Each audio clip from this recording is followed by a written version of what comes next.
একই যোগ্যতা সম্পন্ন। বিসিএস তো যোগ্যতা স্নাতক চাওয়া হয়েছে, প্রাইমারিতে তো যোগ্যতা স্নাতক। আমি মাস্টার্স কমপ্লিট করা, আমার শিক্ষা জীবনে কোনো সেকেন্ড ক্লাস নেই। আমি সিজিপি আউট অফ 4 এর মধ্যে 3.50 পাওয়া। আমাদের হচ্ছে লাঞ্চ ভাতা মাসে 200 টাকা, দৈনিক হয় 6 টাকা 66 পয়সা। এই বর্তমান সময়ে 6 টাকা 66 পয়সা দিয়ে কি এক কাপ চা হয়? আর আপনারা জানেন আমরা সকাল 9টা থেকে 4:30 পর্যন্ত বিদ্যালয়ে অবস্থান করি, সেখানে কিভাবে 6 টাকা 66 পয়সা দিয়ে চলা যায়? আমাদের তো লাঞ্চ ভাতা দেওয়া উচিত 200 টাকা প্লাস, যে এক বেলা খাবার যেন আমরা সেই টাকা দিয়ে কিনতে পারি।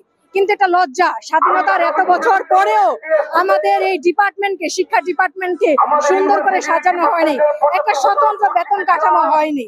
এই লজ্জা কোথায় রাখি বলেন? আমি 12 বছর যাবৎ শিক্ষকতা পেশায় আছি। আমি শরীয়তপুর জেলার একজন শ্রেষ্ঠ শিক্ষিকা। আমার যোগ্যতায় কোনো ঘাটতি নেই।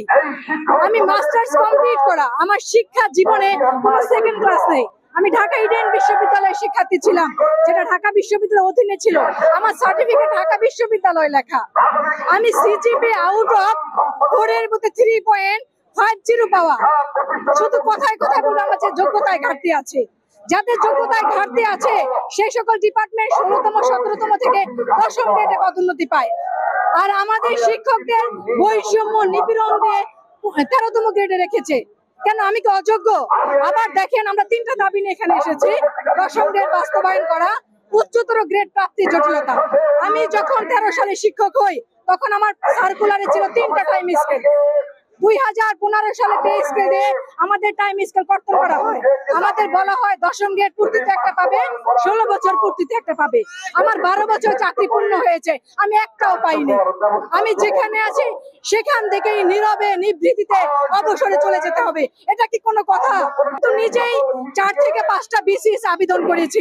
আমি 38তম বিসিএস আবেদন করেছি। সর্বশেষ স্পেশাল বিসিএস আমি সমাজ বিজ্ঞান থেকে সেখানে আবেদন করেছি। আমি পরীক্ষা দিয়েছি স্পেশাল 49তম বিসিএস। দুর্ভাগ্যবশত আমার পিলিতে হয়নি। তাহলে আমি কিভাবে সেখানে আবেদন করলাম বলেন? আমি তো সেখানে পরীক্ষা দিয়েছি। একই যোগ্যতা সম্পন্ন। বিসিএস তো যোগ্যতা স্নাতক চাওয়া হয়েছে, প্রাইমারিতে তো যোগ্যতা স্নাতক। নারী পুরুষ উভয়ের যোগ্যতা স্নাতক। তাহলে আমি কেন 13তম গ্রেডের স্যালারি পাবো?